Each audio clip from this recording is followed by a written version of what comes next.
भीम की प्यास को मैं कुछ अलग तरीके से बुझाता हूँ। क्या देख रहे हो कान्हा?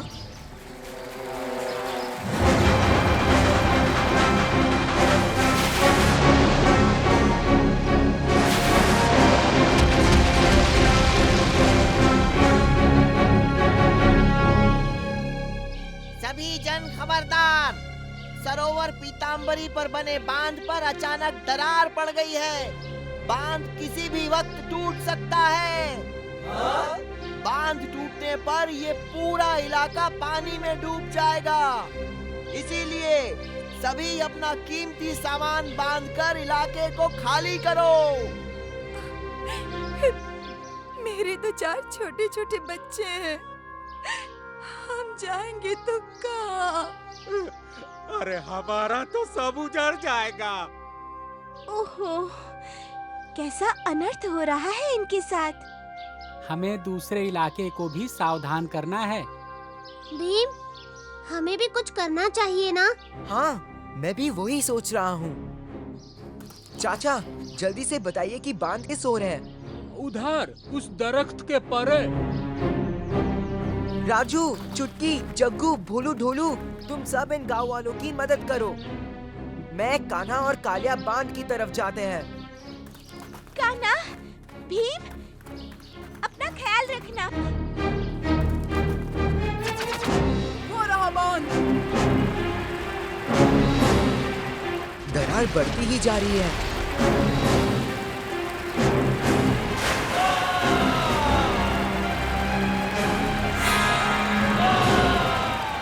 नहीं, इतने सारे लोग, उनके घर, मुझे कुछ करना ही होगा। रुक जाओ भीम, तुम कुछ नहीं कर सकते। पानी को रोकना नामुमकिन है। इसे प्रयत्न तो करने दो कालिया। अगर लगन और साहस हो तो नामुमकिन को मुमकिन बनते देर नहीं लगती। ए बच्चे, तुम यहाँ क्या कर रहे हो? चलो जाओ, यहाँ खतरा है।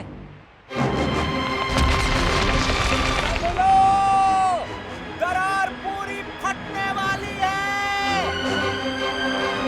डटे रहो अपनी जगह पे।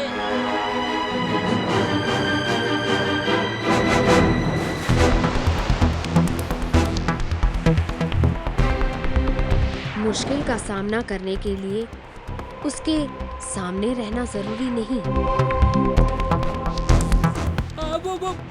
वो देखो, मगर नदी के बहाव में तुम डूब जाओगे।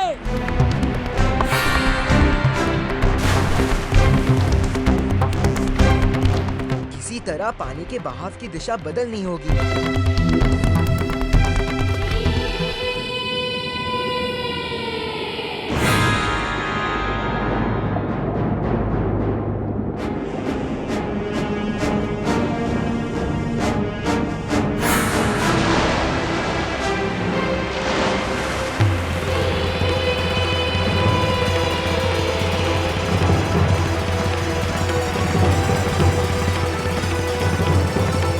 गए।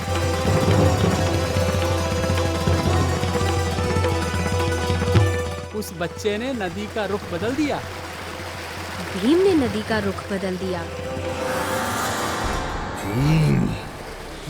ये बाजी तो तुमने मारी, मगर खेल अभी खत्म नहीं हुआ है।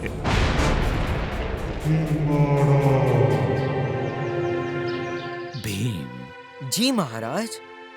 तुम बड़े ही अनोखे बच्चे हो। अवश्य ही तुम्हारे राजा को तुम पर बड़ा गर्व होगा। हम सबको भीम पर गर्व है। ढोलकपुर से बड़े अरसे के बाद कोई हमारे राज्य आया है। बीती बातें याद आ गईं। तुम्हारे दोस्त बोल रहे थे कि तुम सब पोरसिंगा और जामनगरी के राज्यों में भी जाओगे। मैत्री के संबंध तो कम ही हैं उनके साथ, मगर दुश्मनी भी नहीं है। इसीलिए ये लो पहचान पत्र। तुम्हारे मकसद में शायद ये कुछ मदद कर पाए। धन्यवाद महाराज। धन्यवाद तुम्हारा और तुम्हारे दोस्तों का भी। और हाँ, आहार उत्सव की तुम्हारी योजना हमें पसंद आई। हम सब उत्सव के लिए जरूर आएंगे।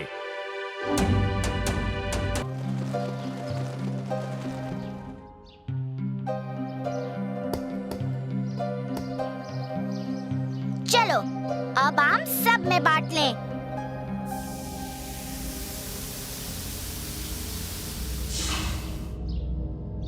बांट ले मतलब? ये सब आम मेरे हैं।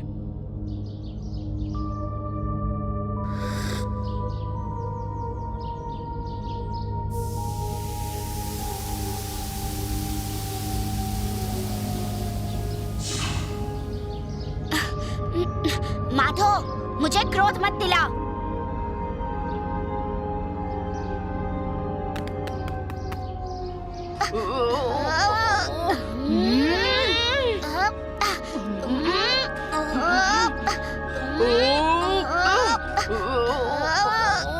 छोड़ दो मुझे।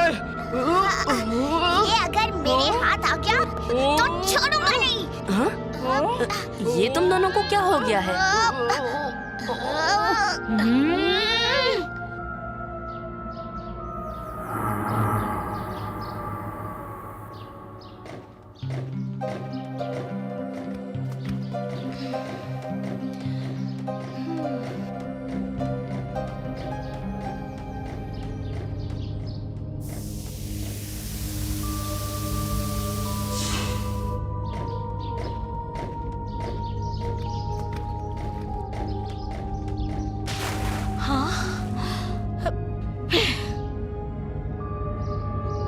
तुम्हारी इन शरारतों से मैं तंग आ गई हूँ।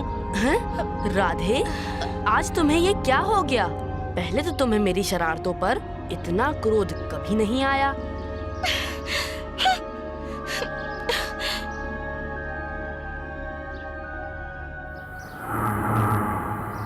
बलदाऊ, आपने ध्यान दिया? जिस भी जगह विवाद खड़ा होता है, ये दोनों नए बालक वहाँ आसपास ही मौजूद होते हैं। हाँ कान्हा, चलो जरा चलकर देखें। भाई क्रोध, मुझे तो बड़ा मजा आ रहा है लोगों को आपस में लड़ता देखकर। हाँ भाई तृष्णा, मुझे भी बहुत बहुत आनंद आ रहा है।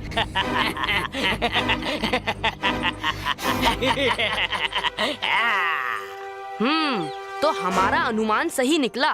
तुम दोनों ने ही अपना बुरा प्रकोप फैलाकर गांव की सुख शांति भंग कर रखी है।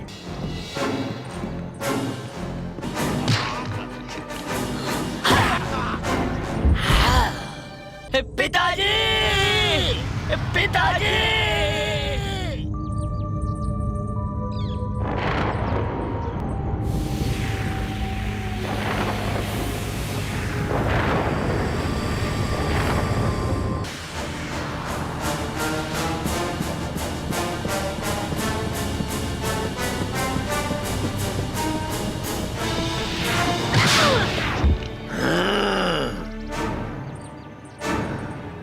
पुत्र तृष्णा, क्रोधा, मृत्यु लोक वापस लौट जाने में ही हमारी भलाई है। तो चलो पुत्रों।